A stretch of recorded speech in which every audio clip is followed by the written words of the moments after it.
Welcome to another edition of Ian Cameron's Football Frenzy and another college football season preview video here on Ian Cameron's Football Frenzy. We're down to the last three conferences, and they're all Power 4 conferences. We've already done the Big Ten. In this video, we're going to talk ACC, and it is a new look ACC.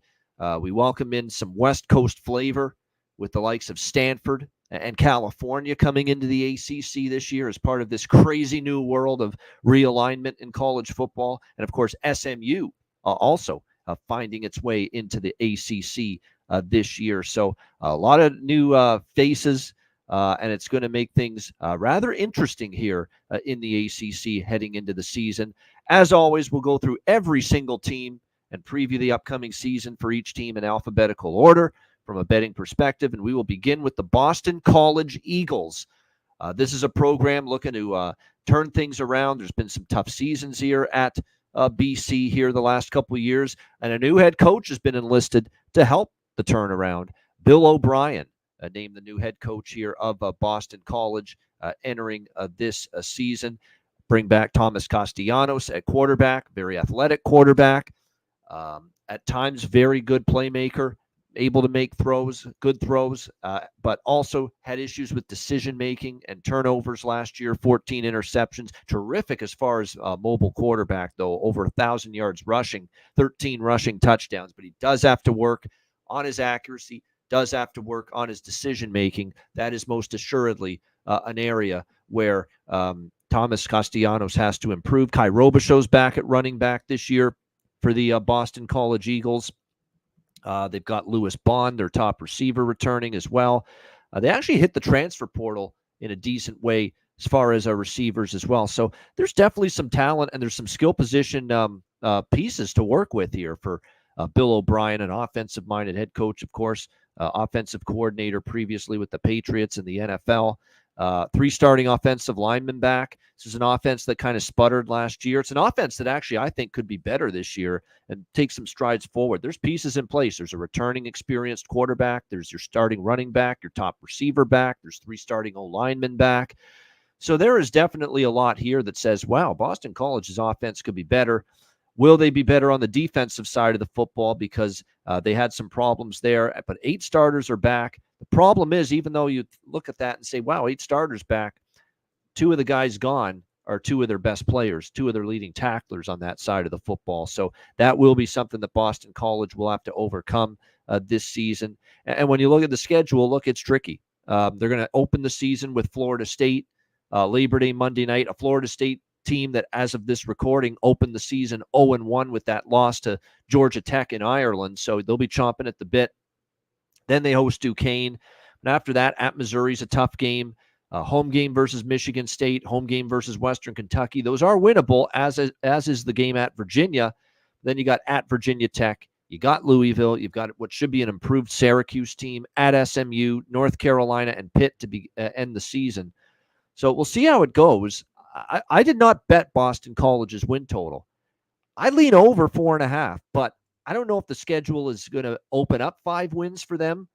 I think the offense takes a step forward. I actually think this team probably could be, as far as game totals, maybe some overs this year, because I do think the offense goes ticks up.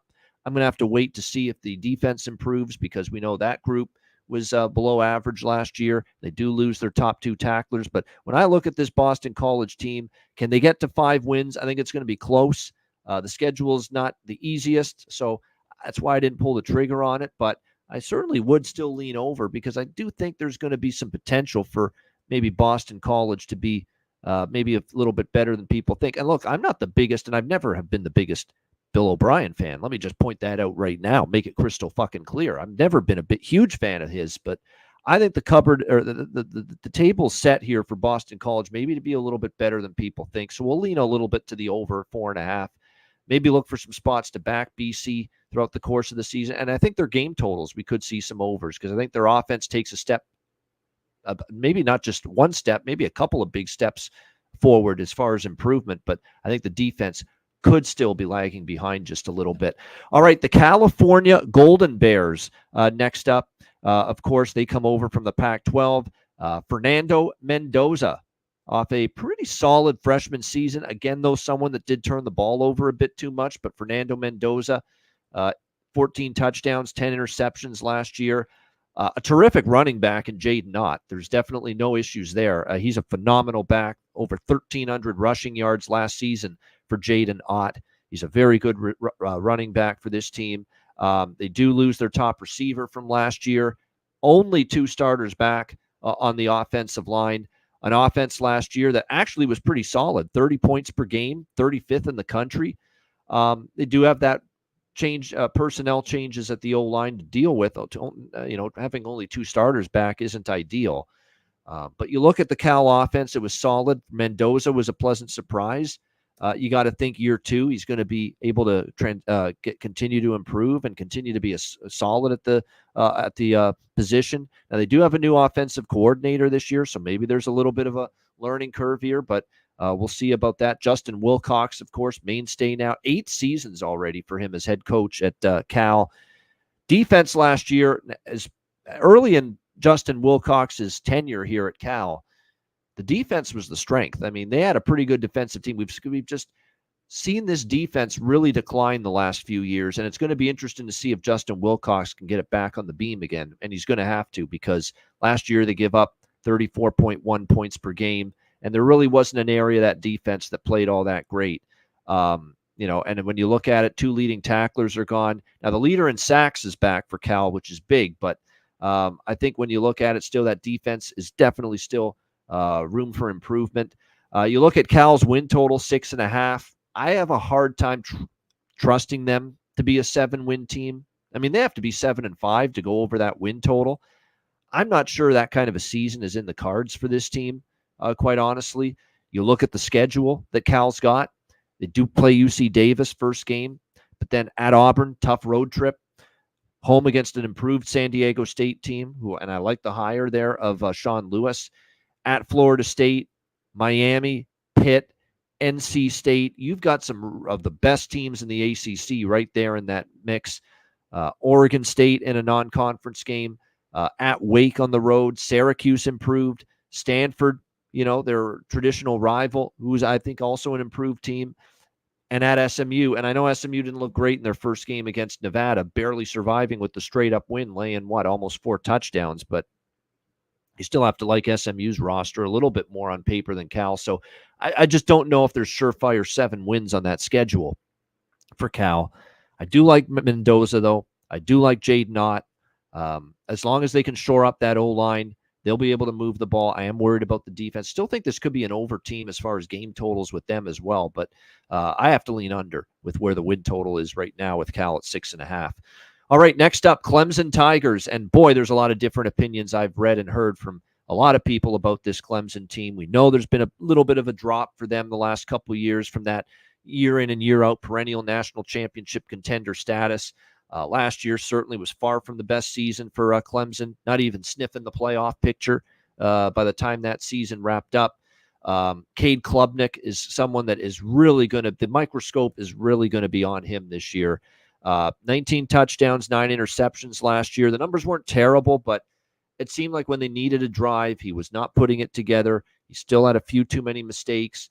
The good news is, look, he's another year more experienced. He's got a phenomenal running back to rely on in Phil Maffa, who's back for his junior year. They've got most of their receiving core back from last year, including Tyler Brown, who is terrific. 4 starters on the offensive line back, which is good. So you've got a lot of experience there along the O-line. That's what you want to see.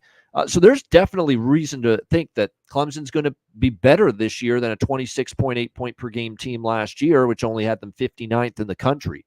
They should improve on that. The defense is what carried Clemson much of last year. Defense is what gave them the chance to win games. And I think when you look at this Clemson defense this year, it's fair to assume they're going to take some kind of a step back. They only have 4 starters back. It was a great defense last year, top 25 points per game allowed. And they do have Barrett Carter back, their top defensive player returning. But there's a lot of new faces after that. Secondary's got some personnel changes in it as well. So I think the defense does take. It's not like the defense is going to be bad, but I don't think they're going to be nearly as dominant as they were last year. Here's another team where I think, as far as game totals, if Cade Klubnik can show a reasonable amount of improvement to go with the weapons he has, the 4 starters on the O-line, which is a lot of career starts back, that offense should be better. This could be more of an over team with their totals this year. But as far as their season win total, which is at 9.5, I am not asking Clemson to be 10-2 or better. I've got to see it before I believe it. So by default, I am leaning toward under here with Clemson and their win total. Speaking of leaning under with a win total, the Duke Blue Devils, and unfortunately, look, the betting markets were not asleep at the wheel. Odds makers not sleeping on this one. Win total of 5.5 for a team that's been obviously very good the last couple of years in the Mike Elko era. But obviously a lot of people seeing a step back. Mike Elko's gone. And obviously a coaching. And it's not just you replace a coach. You replace a great coach who did an unbelievable job here, turning Duke from a bottom feeder back into a contender. 2 phenomenal seasons for Duke football. Last year, 8-5. The year before, 9-4. 8-9 win team. And that's the problem, right? 8-9 wins. We know they're not going to be as good, but the win total is 5.5. Has the adjustment already been made? That's really what you have to ask yourself when you're going to bet the Duke season win total here. Manny Diaz, of course, takes over. This will be his second stint as a head coach. Didn't exactly go well for him in the first stint at Miami. He's going to have to hope for better things here. But the one thing about Manny Diaz is certainly a chock full of experience as a defensive coordinator. Did a nice job at Penn State the last couple of years. I know the head coaching, his previous head coaching gig didn't go well. But look, you have to take that into account. It didn't go well. So that's why the jury's out for me, whether this is going to be a good hire for Duke. What I can say about Duke is they're putting all their eggs into the Malik Murphy basket.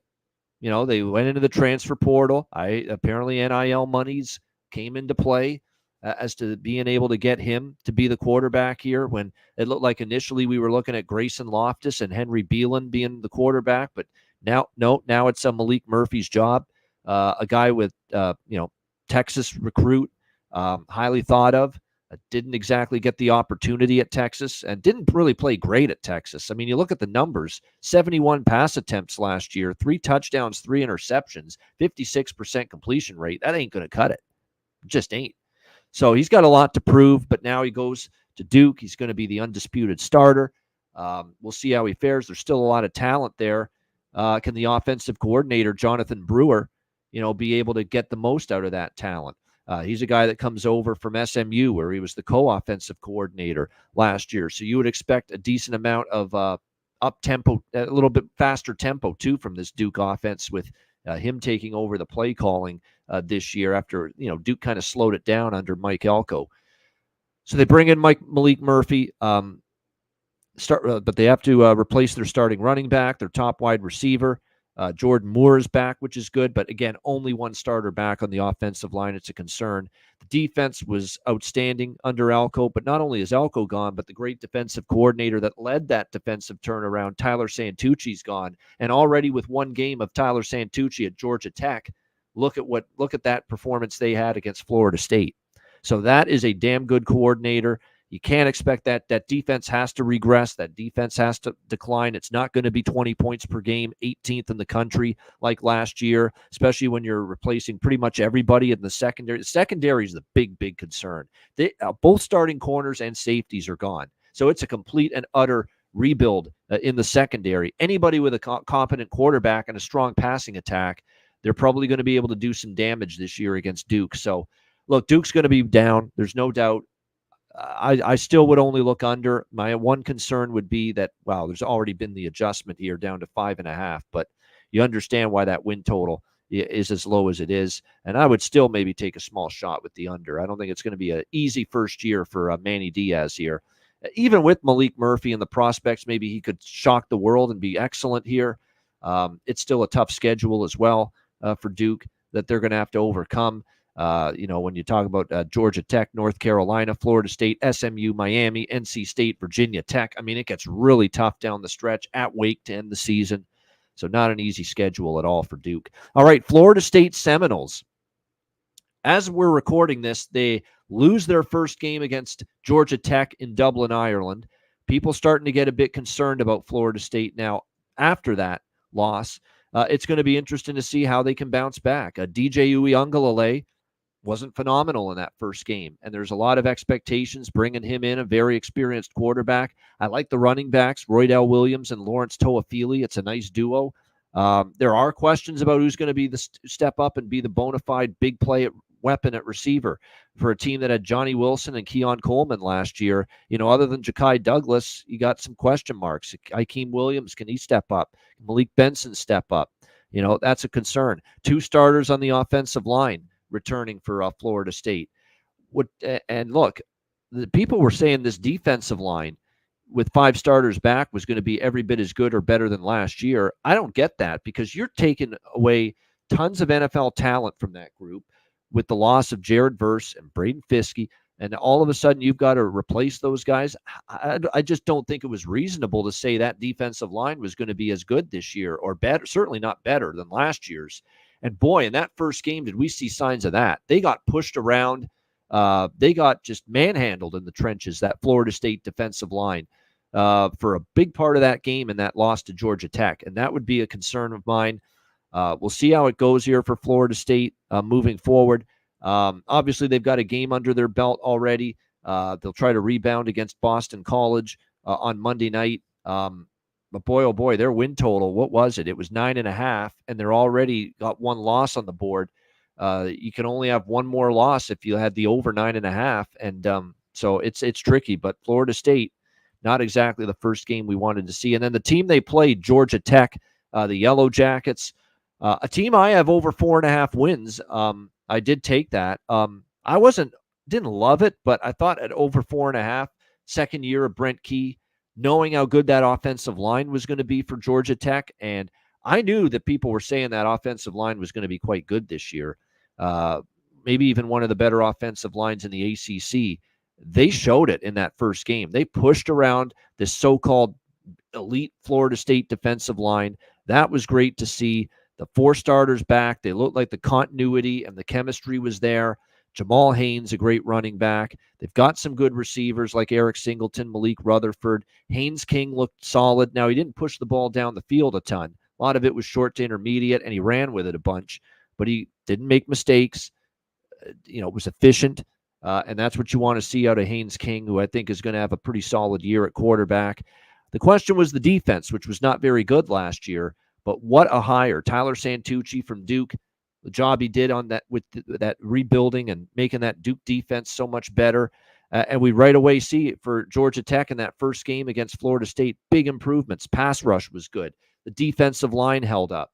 I thought their coverage down the field was better. This was a defense that gave up almost 31 points per game last year. It wasn't very good. But this is definitely a Georgia Tech team that I thought could get to at least 5 wins. And now that they've got that Florida State game as a victory from this past weekend, then they play Georgia State. Now, it's a tricky scheduling spot coming back from Ireland, but they still should win that game. At Syracuse, winnable. VMI should be a win. At Louisville, won't be easy, but they're competitive, I think, in that game.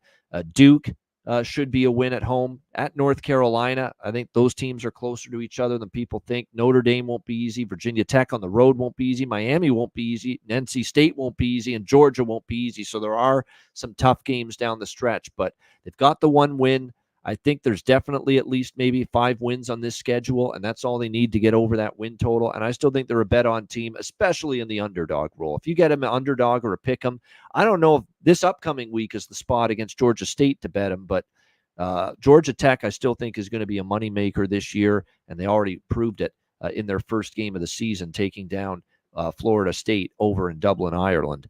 All right, next up, we've got the Louisville Cardinals. This is definitely an interesting team. This is a team that obviously got to the ACC championship last year, a coach we like quite a bit in Jeff Brom. But I don't know if it's going to be nearly as good for them this year. There's a lot of things that point to kind of things maybe going backwards just a little bit here for Louisville. There's only 2 starters on the offensive line, only 3 starters on the entire offense back for Louisville. Tyler Shuck, he's going to be the starting quarterback. Texas Tech transfer, started his career at Oregon. Yeah, when he's on the field, he's capable, but he's not on the field enough. Too many injuries for this guy. I can't trust him to stay healthy for a full season. And behind him, you've got not a whole lot of experience at the quarterback spot. So, it's a wait and see for me. I mean, yeah, can you guarantee Tyler Shuck plays 12 games this year for Louisville? If you can guarantee that for me, then maybe I'll be a little more optimistic in my outlook for Louisville, but I can't do that. So, like I say, it's a work in progress. He's capable of being as good or better than Jack Plummer was last year, but again, we're talking about not able to stay on the field. Wide receiver, they should be okay. It looks like Donald Chaney Jr. Expected to be the running back, but I actually like the receiving core he's got. The lack of the offensive line continuity could be a bit of a concern, though, for Louisville, especially early in the season. And then on the defensive side of the football, look, a much better defense last year. 6 starters back on defense. They do have their leading tackler and leader in terms of getting sacks. Both of those guys back. So actually the defense should be pretty good for Louisville. And normally we don't say this about Jeff Brom coach teams. Defense, especially early in the year, might be better than the offense until we see what Tyler Shuck is made of. You look at the schedule, they've got a tough one. They got Georgia Tech, who's improved, Notre Dame, SMU, Miami, at Clemson, Kentucky to end the year. Some pretty tough games, and this team's win total is currently 8.5. They got to be 9-3 or better. Not for me. It would be an under for me with Louis. And I like Brom. I don't like betting Brom under. He's a coach I really like, but I think that schedule's tough. I don't know if that offense, I don't know if it's going to be as good, especially if Shuck can't get through the season healthy again. Defense should be solid, but there's not a lot back on offense, and that could be tough. And as good as their defense could be, if you're out on the field and not moving the ball, you're eventually going to pay the price for it. All right, Miami Hurricanes next up. Loaded like crazy talent-wise. There's no denying that. There's no denying what a great job and a great recruiter Mario Cristobal is. We know that. But boy, oh boy, oh boy. I mean, somehow, some way, this guy fucks it up. Whether it's bad in-game management, bad adjustments, failure to adjust, you name it. They just are not able to. He's not able to get over the hump. They've got a great roster. No one can deny that. Cam Ward is a very experienced, good mobile quarterback. Good arm from Washington State comes in. Mark Fletcher, good at the running back spot. They've got weapons. Xavier Restrepo is a great wide receiver for them. Jacoby George, Samuel Brown, tons of weapons. Cam McCormick at tight end. I mean, there's tons to like right now about them as far as the offense. 3 starting offensive linemen back. Defense, though, is interesting. 4 starters on D are returning.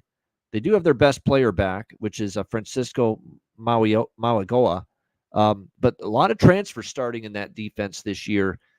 Is the chemistry, is everything going to gel? Are all the pieces going to come together? A lot of the talent is good for that Mario Cristobal got through the transfer portal, but is it all going to come together? That's going to be the big question. If you're betting Miami's win total over 9.5 based on talent, you can make a good case for it, because this very well talent-wise, roster-wise, could easily be a 10-2 team or better and contend to win the ACC, and be in the playoff. Absolutely, they're capable of that. But I have a hard time doing it with this coach, flat out. I will be very, very, it's tough for me to do that. And what happens if they don't beat Florida in their first game this weekend? All of a sudden, the pressure ratchets up.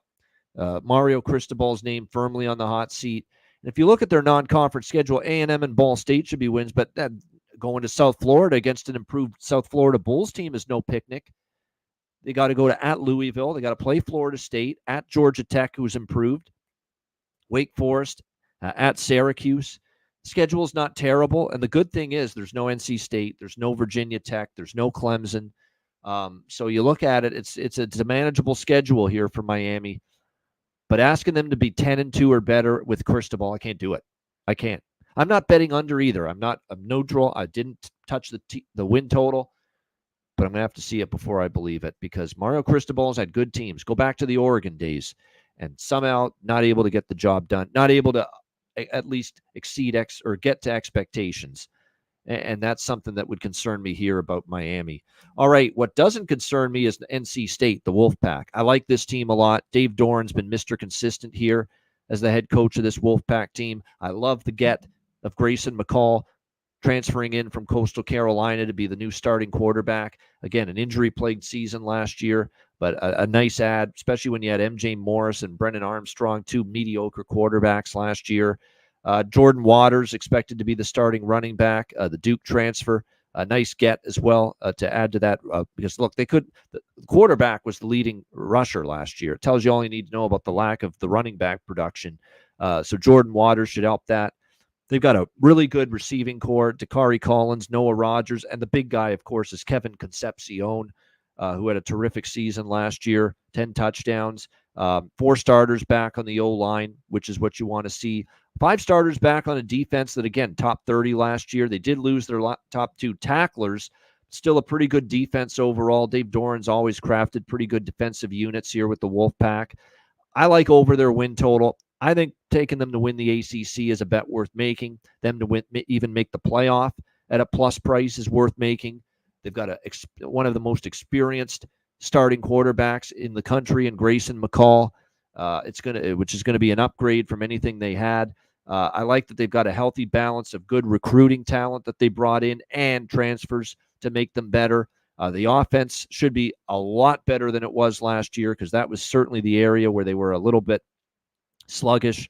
If you look at their schedule, Tennessee won't be easy in non-conference play. They do play Clemson. They do play Georgia Tech. But the schedule is not terrible at all for NC State. Northern Illinois, Wake Forest, California, Stanford, Duke, who's way down. At North Carolina, and I think North Carolina is not nearly as good this year. I think this is a 9-3 team or better. I like them over their win total, and I think they're there with a chance to win the ACC this year. All right, not Duke Blue Devils, sorry. We already talked about them. Next up, we've got the North Carolina Tar Heels. And as much as I like NC State this year, I've got my concerns about the team just down the road from them in Chapel Hill. Mac Brown, I think it's year to year with him whether he's going to remain the head coach, but I think sooner rather than later you're probably going to see the change maybe being made. They're going to go with Max Johnson, the Texas A&M transfer at quarterback. I've not been a big fan of Max Johnson. He's all right, he's solid, but he doesn't move in the pocket too much. He threw more interceptions, made more mistakes last year. I like Omarion Hampton, the running back. The receiving core is decent, but only one starter back on the offensive line. That is a big concern for the Tar Heels coming into the year. They do have 6 starters back on the defense, but it was still a below-average defense. It's not as bad as it has been in the past, but still some concerns. A lot of production still overall lost from the team we saw last year for North Carolina, of course, including Drake May, which is, it goes without saying how big that is going to be. But I think when you look at quarterback decline, and look, Drake May, it wasn't his absolute best season last year, but I still think going from Drake May to Max Johnson is a sizable decline here for North Carolina. You look at the schedule that they have to endure. They've got a tough opener against Minnesota, a good Big Ten team on the road. They have to play Georgia Tech, Florida State, NC State on their schedule. There to me is enough games there where, and like I said, even Boston College is up a bit this year. There's enough games on this schedule where I don't think it's a foregone conclusion this is an 8-4 team. The win total 7.5. I would lean under with the Tar Heels win total. I think I'm going to be looking for spots to bet against them as well. Just think there's a lot of question marks. And again, you've had quarterback play that's been very good for the last several years, going back to Sam Howell, going back to Drake May, and now all of a sudden you go to Max Johnson. Is he going to be able to, like what Howell did and what May did, is he going to be able to mask the defensive deficiencies that I believe this team still has? I'm not so sure he will be able to. All right, the Pittsburgh Panthers next up. Pitt is a team that looks like they've got a new quarterback this year. Nate Yarnell looks like he is going to win the starting job. He got into some games last year. Numbers actually were he was actually pretty solid in the starting time he got. Rodney Hammond Jr.'s back at running back. 2 starters back on the O-line and a new OC as well here for the Pittsburgh Panthers, and a plan for them to go much faster as far as tempo on offense under Cade Bell, the new offensive coordinator, which is a bit of a departure for Pat Narduzzi. We'll have to see if this sped up, faster offense works for Pitt this season. and a new quarterback and only 2 starters on the O-line. So let's see how all that goes for Pitt. But they are going to play a little bit more up-tempo. While there's concerns about the offense, the scheme change, new quarterback, defense only has 3 starters back, and it was a defense that wasn't particularly great last year for the Pittsburgh Panthers. 29 points per game allowed, 80th in the country. That's not necessarily what you want to see. I think when you look at it, they lose a lot of production from last year. That's concerning. When you look at this ACC schedule, well, first they got to play West Virginia in non-conference play, not easy. At Cincinnati, non-conference, not easy. And then when you get into conference play, you've got Syracuse, SMU, Clemson, at Louisville, at Boston College to end the season. Those aren't gimmies by any stretch of the imagination. The Pitt win total 5.5. I think they're a 5-6 win team. I think the number's in a good spot. Not rushing to bet under, but I'm pessimistic when it comes to Pitt, and I would certainly lean under with the current win total here. Probably a team I'm looking to fade, but also keep an eye on their totals. If they push pace and push tempo and easier, sometimes these coaches and these teams come out in the fall camp and they say they're going to do something and they don't follow through on it, but they do say they're going to play faster on offense. And if they do, there could be value with Pittsburgh games over the total, if that is indeed the case. All right, next up, it's the SMU Mustangs. And wow, I don't want to overreact to the first game of the year against Nevada, but it was not pretty, sloppy, penalties. The offense didn't click. Preston Stone didn't look great. Kevin Jennings started parts of that game. Rhett Lashley, the head coach, going back and forth between his quarterbacks. Just seemed like everything was just a little bit out of sync there for SMU. Now, I don't want to push the panic button, but not exactly what you want to see in the first game of the season. 4-touchdown road favorite just about, and barely survived with the straight-up win. That being said, you don't want to overreact either. It's still a very talented group led by Stone and Jennings at quarterback, Jalen Knighton at running back. R.J. Maryland's an outstanding tight end, and we saw it. He was awesome. He almost, willed that team to beat Nevada last weekend. Jake Bailey as well. The offense clearly didn't play great that night, but on paper it should be pretty solid. And that defense should be good too, but I didn't love the way they allowed Brendan Lewis of Nevada, quarterback I don't think much of, to move the ball. You expected better than that from them. But again, you don't want to overreact to one game. Look, I took the position of SMU over 8.5 because I thought the schedule was manageable, but I'll tell you what, that first game and how just insanely difficult it was against one of the weaker teams in all of college football in the FBS, that does concern me a little bit of SMU, but I'm not going to change my initial stance on this team, where I still think they're going to be pretty good. Can they withstand the rigors of the ACC and the schedule? That remains to be seen. But yes, a little more concerned now after the Nevada game. But my original position was this team's going to be very good this year, and I don't want to deviate just yet. All right, Stanford Cardinal. Here's a team, all they need to do is win 4 wins to get over 3.5. I think they can do it. Troy Taylor, I think, was a good hire. You look at everything he had to go through last year, completely new roster, all kinds of changes, and Stanford battled. Obviously they had their issues on defense for sure. Not a very good defense at all, but I thought offense, they showed signs of life. Ashton Daniels is back at quarterback. Decent sophomore season last year. They have to replace a couple running backs, but I think they can do that. They've got Ayamanor back as their top receiver, which is good to see. And the most important thing, the best thing I like, is that all starters on the O-line are back, all 5. That is big for Stanford. So this offense definitely should improve on the 20.4 points per game that they scored last year with all that O-line continuity and the return of Ashton Daniels at quarterback, second year in the system as well under Troy Taylor. The defense, meanwhile, 7 starters back. You'd like to think it's improved. The leading tackler is back. That much I like to see. The schedule is not easy. You look at it, TCU at home to start. Cal Poly should be a win. At Syracuse, we'll see. At Clemson, Virginia Tech, Notre Dame, SMU, Wake Forest, NC State, Louisville, Cal, San Jose State, which they should win. I still think they could sneak a 4th win. I think it's going to be close to that win total, but I think there's a better chance of 4 wins than 2 or 3 wins, and I'm a little higher on Stanford than the market. So I'll take a chance over 3.5. I think they're going to play a lot of high-scoring games as well. I think the offense will improve. Defense has a lot back, but again, that was a defense that was right near the bottom in points per game allowed. They'll be better, but how much better? They probably just go from being a horrible defense to a below-average defense. But the offense should take some dramatic strides forward. So probably some higher-scoring games with Stanford this year as well. All right, Syracuse Orange next up. I like the hire of Fran Brown. And Fran Brown, the head coach, taking over here at Syracuse, really did a nice job in the offseason as far as recruiting and transfer portal additions. Like, solid. Like, for a program that's had the turmoil that Syracuse has had the last few years, you wouldn't expect it, but it's been solid. Kyle McCord comes over as the new starting quarterback from Ohio State. Not very mobile. Didn't love the way he played at Ohio State last year, but I actually think he's going to be a good fit here at Syracuse with a strong offensive line, 4 starters back, LaQuint Allen returning at running back.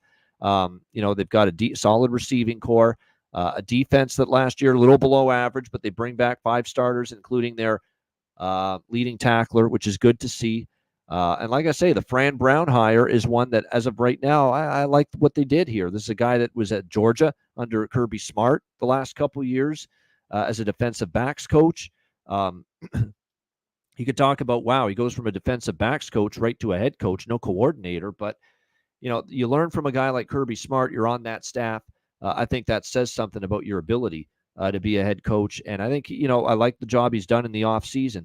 I think what makes this possible for Syracuse, as far as the win total here, sitting at 7.5, that they could go over, is the fact that the schedule is not that bad for them when you look, especially compared to some of the other teams. They start the season versus Ohio. Georgia Tech won't be easy at home. They look improved. Stanford, winnable game. Holy Cross, winnable game. At UNLV, we'll see. At NC State will be tough, but at Pitt's winnable. At Boston College is winnable. At Cal is winnable. UConn's winnable. There's definitely, when I look at this schedule here for Syracuse this year, there's a potential they could get to that 8 mark. So I think when I look at it, 8 wins is possible. And the fact you're getting 7.5 at plus money, I will lean over plus 140 on Syracuse here. If I'm trying to see what what I bet here with the see if I bet it. I don't think I bet the Syracuse win total. I'm just going to double check here from back in when I sent out the season win totals report earlier. Let me just double check here. Yeah, I was neutral on the Syracuse win total, but I lean over a 7.5 at plus money. There's a lot of positives. Fran Brown and the talent he's brought in. Schedule's a little more manageable. I think it's going to be close. I look at them more as a 7 or 8 win team, not a 9 or 10 win. They're not that good, not yet, but 7 wins for sure is possible, and 8 could happen. And 7, so that's why 7.5 at plus money is why I would lean to the over here with Syracuse. And I do like Syracuse in week 1 against Ohio. There's a reason they've taken money. I agree with it. All right, Virginia Cavaliers. I think there's no question about it that Tony Elliott's on the hot seat here for Virginia this year. Make no mistake about it. This has got to be some kind of improvement this year, or he could be looking for another gig following this season. So that's something to watch out for here in his 3rd year, coming off a 3-win season last year. A very interesting decision made at the quarterback spot that they decided to go with Anthony Calandria, not the Musket man, Tony Musket, who is the more experienced of the two. So Tony Elliott going with Calandria, who is not. I think he showed a little bit more ability with his arm. I think his arm strength and his just ability to throw the football looked a little bit better than what we saw from Musket last year. I think that's kind of why they went this direction. They do lose their top 2 running backs, top wide receiver gone, but they do bring in a couple transfers, including Chris Tyree from Notre Dame to try to fill the void at the wide receiver spot. And they do like Malachi Fields. What is good news here for Virginia, 4 starters on the O-line back. So I actually think the offense, look, I didn't mind what I saw at Calandria last year. The offense could actually be better this year for Virginia. And you would hope so, because the defense was not good last year.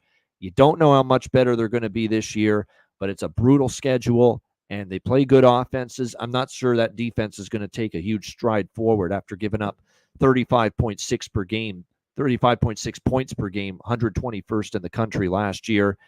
Yeah, I could only go under the win total, 4.5. I think it's tricky. It's asking a lot, I think, for them to be 5-7 with a schedule that in ACC play includes Boston College, Louisville, Clemson, North Carolina, Notre Dame, SMU, Virginia Tech. Very, very tough schedule. They play also at Wake Forest on the road. Maryland from the Big Ten comes to Virginia as well. We'll see. I actually think there's a little hope for their offense. I don't know about the defense. This is another team, maybe overs with their game totals. We'll see. But that schedule, I think, is just a little too tough to trust the Virginia Cavaliers to be more than a 4-win team this year. All right, we have 2 teams left. Next up, we've got Virginia Tech. And this is a team that I definitely like. And it all started last year with Virginia Tech, where they finally said, Grant Wells, get the fuck out of here. And thank goodness Brent Pry had the sense to make a quarterback change last year, because that guy was just not good enough. I had seen enough of him going back to Ed Marshall, just not consistent enough, too many interceptions. They made the change midseason to Chiron Drones, and that is what really got Virginia Tech going last year. He's a mobile quarterback, 17 touchdowns, 3 interceptions. Now, he does run a lot, and he's going to have to show he can be more of a pocket passer too, but you can work with him this year, and I think his passing acumen and ability will go up and improve this year. They have returned their top running back, 2 top receivers, Daquan Felton and Jalen Lane are back, all 5 starters back on the offensive line. So this is an offense that has the potential to hum, and this is an offense that has potential to put up numbers this year for Virginia Tech with everything they bring back. The defense, look, it wasn't good prior to last year. They had some down years on the defensive side of the football. Big departure from the Frank Beamer, Bud Foster, Virginia Tech defenses we remember from many years ago in their heyday. But last year they got back to it a little bit. It was an improvement. Respectable 23.9 points per game, 46th in the country. Their leading tacklers back for Virginia Tech, which is a good sign coming into this season.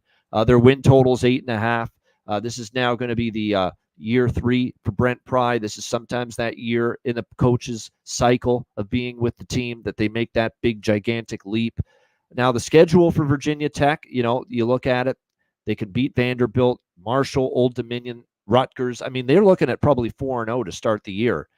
Then it gets a little trickier at Miami, but at Stanford, they should win. I think Boston College at home, they should win. Georgia Tech's improved. I don't know if they'll beat Virginia Tech, with Virginia Tech getting that game at home, though. At Syracuse, should be a win. Clemson at home. I actually think Virginia Tech could be better than Clemson, so I think that's winnable, especially with that game being in Blacksburg. At Duke's a win. Virginia should be a win. I think they could be. I think there are 9 wins on this schedule. I like over 8.5 with 8.5 with Virginia Tech, minus 130 over their win total. There's another team I took a pretty decent position to win the ACC at a plus price, be in the playoff. I definitely think there's a ceiling that could have that in the cards for the Virginia Tech Hokies, team I like quite a bit going into this season. All right, final team in this ACC preview, the Wake Forest Demon Deacons. Of course, Dave Clawson, he's been here for a long time now, although the last 2 years have not been as easy for him. For this Wake Forest team, they had quarterback issues. They parted with Sam Hartman before last year, and quarterback position wasn't consistent. I don't know how much more consistent it's going to be this year, because Hank Bachmeier comes in as the new starting quarterback, transferring in from Louisiana Tech. He was with, of course, Boise State before that. He just hasn't gotten any better. In fact, I think you can make a case he's gotten worse, not better, from when he first started. I remember he was with Boise years ago. They went to Florida State early in the season, first game of the year, and he lit it up. And it's like he's never been that same quarterback since then, Hank Bachmeier. So that is the problem I have with trusting him and trusting Wake Forest offensively with him at the controls. They do bring back Damon Claiborne at running back. Top wide receiver is gone. So that's a concern. 3 starters on the O-line are back. That's pretty solid. The defense, 28.1 points per game, below average. 6 starters back. We'll see if they can improve on that. They probably should, on paper, be a better defensive team. They probably are a good under team this year. Now, the concern with Wake is in the past, they've played very fast, up-tempo. I'm hearing they might slow it down this year, and you factor in that I'm not a big Bachmeier fan. and whether that offense is going to click under him and the defense should be better. Maybe they be involved in a few lower scoring games this year. Their win total is at 4.5 right now for Wake Forest. You look at the schedule. They should win their first game and their second game 2-0 against A&T, North Carolina, A&T, and Virginia. But Ole Miss, tough non-conference game. Then they play in the ACC schedule. Actually, they could start 3-1 because Louisiana should be a win as well. But at NC State, Clemson, we'll see if they win at UConn. At Stanford, Cal, North Carolina, Miami, Duke. We'll see how that goes. It's 4.5. It's not something I'm running to bet under with Wake Forest. And I did not bet Wake's team total. I did not include it in my win total report. I wanted to bet the under, but I just couldn't do it at 4.5 because I see a team that could start 3-1 because of a soft, easy schedule early against the likes of A&T, Virginia, and Louisiana, where all they need then is 2 more wins between the rest of the way. And remember, they do have Stanford. It's a winnable game. Cal's a winnable game. Duke is at home is going to be a winnable game. There's enough UConn. I mean, there's enough winnable games after that likely 3-1 start that I wouldn't be comfortable betting under 4.5 for Wake Forest with their win total. So I left the win total alone. I think more than anything, they're not going to. I don't trust their offense or Bachmeier, and their defense could be improved. So they might be in some unders this year with their game totals. All right, there's your ACC season preview.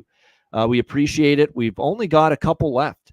By Thursday this week, which is the beginning of the first full week of college football, we'll get every season preview video done, and I will post all the links in the next 24 hours on Twitter X for all the division preview videos in the NFL, all the conference previews in college football, so that you can go back and rewatch them one more time, or watch them if you haven't already, or rewatch any of the ones maybe you have already. So I will put up all the links to each season preview video for both college football and NFL in the next couple of days. So make sure you check out Twitter X for that.